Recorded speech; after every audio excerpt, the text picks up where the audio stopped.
been about a week since I finished the cut, and in this video I want to go through kind of like the macros, why I changed things, how you can change things for yourselves depending on how you're looking, and then also how to extend it for like a 12-week cut, if that makes any sense. Or should I say a longer cut? I'll come back to that bit in a sec. So first of all, I put out on Snapchat, I said, how many pounds do you guys think I lost during this mini cut? Some of the numbers that y'all were throwing out were astronomical, like 24 pounds. I was like, what, in 6 weeks? So, you know, expectations were like stupid high. Then some of the expectations were like stupid low, like 2 pounds. I'm like, wow, there's a very big misconception here. But anyway, let's take a look at the actual results. And as you can see, it's about five-ish pounds or whatever. Can't remember the exact numbers, but you'll be seeing it on the screen right now. Freaking idiot. Still having my Kodiak cakes in the morning. I love my Kodiak cakes. Few points I wanted to talk about. The importance of a slow cut. Now, I've done some where I've had to try and lose a lot of body fat very fast. I've had a very short time frame, I'm competing, and it's all for a specific day. This was kind of like, I just want to get leaner. I want to show you the process. But in most situations, I would say you need to time it and plan it properly so you have a good amount of time to cut. You don't want to be doing anything too drastic too fast because you don't want to lose hard-earned muscle. It's taking you a long time to get it in the first place. You don't want to just give it away. Here Johnny, can you take my muscle mass? Thanks, it's my gift to you. Now you'll probably notice in this True Shredz series, I wanted it to be away from kind of like the normal vlogs that people do. They're just like, hey, follow my life for like 6 weeks and I'm going to show you everything. I wanted it to be something of more meaning that you can come back to and say, okay, so this one he talked about this one he talked about this one he talked about this, about key points of what's important during the cut.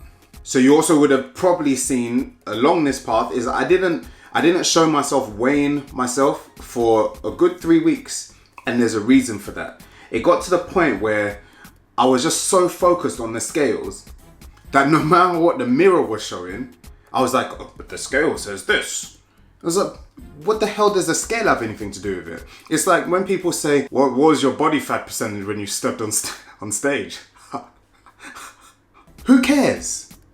No one cares what your body fat percentage is when you step on stage. People assume it's like 3, 4, 5%. I've seen some people step on stage at 7%, 8%, 9%. Depending on how their fat distribution is, depending on what category they're doing, depending how lean they need to be. If they're wearing board shorts and they hold a lot of fat in their legs, then and their upper body cuts quite quickly. Example, Matt Ogus, he'll cut for like 2 weeks or something, and I'll watch his videos and I'm like, wow, you've diced up quite well up top. And then you look at his legs and there's still fat in his legs, so his fat distribution is different. So when people say, oh, what's your body fat? What's your weight? What's this? I'm just like, if you're getting lean for the summer and you just want more girls to look at you or whatever, they're not gonna go, I wonder what body fat percentage he has. It's just dumb. It's a good guide to see whether you're on track, but it's not the be all end all kind of thing. So I was getting to a point where I was just focusing so much on the weight, and I was like, no, but I look sick. In the mirror, I take pictures and I look sick. I can see the veins coming up in my flipping stomach. I can see the vascularity. I can see the striations and stuff. Who the hell cares what the flipping scale says? So this is one thing that I think you should take away, especially because people focus on it so much. Right now it's time for me to enjoy the rest of these Kodiak cakes. Oh, before I forget. Me and Matt Does Fitness finally after, I think we've been wanting to do this for a very long time, we've decided to do a meetup combined. So like what we might do is like the fusion dance. You know, you all know Dragon Ball Z, right? Alright, cool. So we do the fusion dance and then we'll create like the super Matt Briel. Full details will be coming in tomorrow's video. It's gonna have location, all that kind of stuff. All the details that you need to know if you want to get involved. Look out for that video. But yeah, time to eat. Time to eat. Can I take the elevator?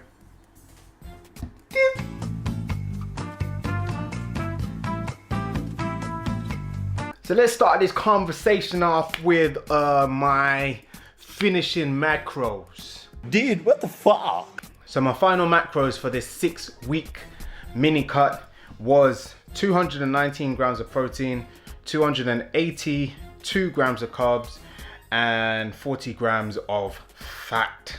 Now, before I get into the macros, actually, let's look at what my starting macros were as well.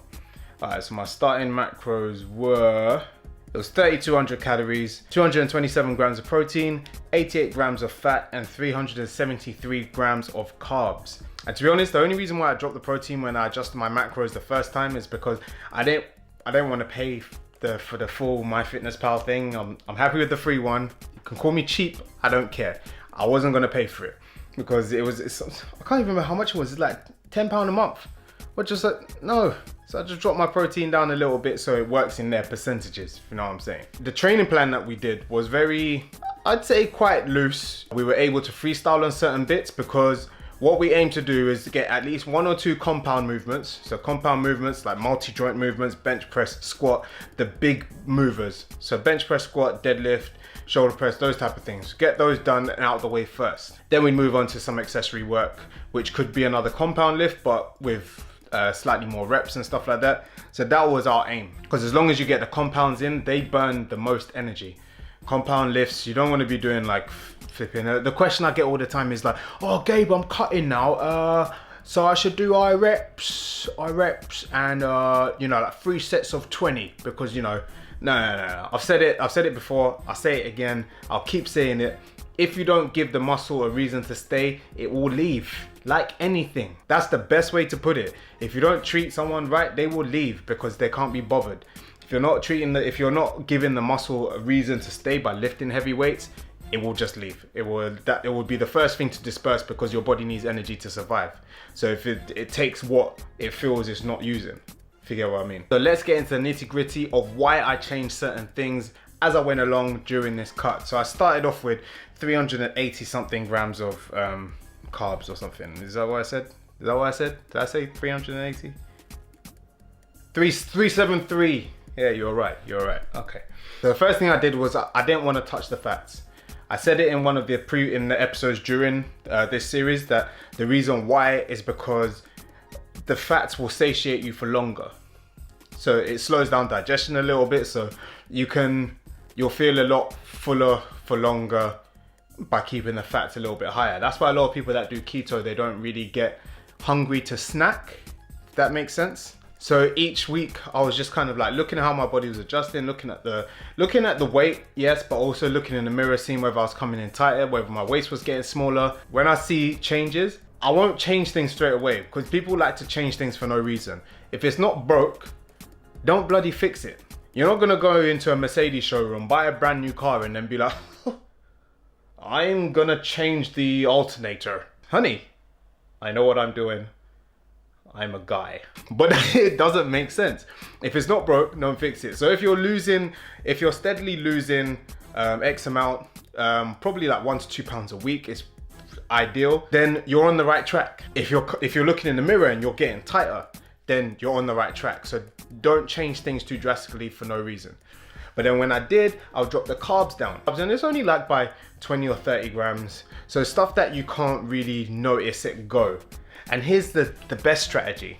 When you're dropping foods, have your meal plan so it's easy to drop something without really altering that meal. Let's take, for example, my breakfast. If I wanted to cut carbs from that, I would probably swap the honey for sugar-free syrup. Aha!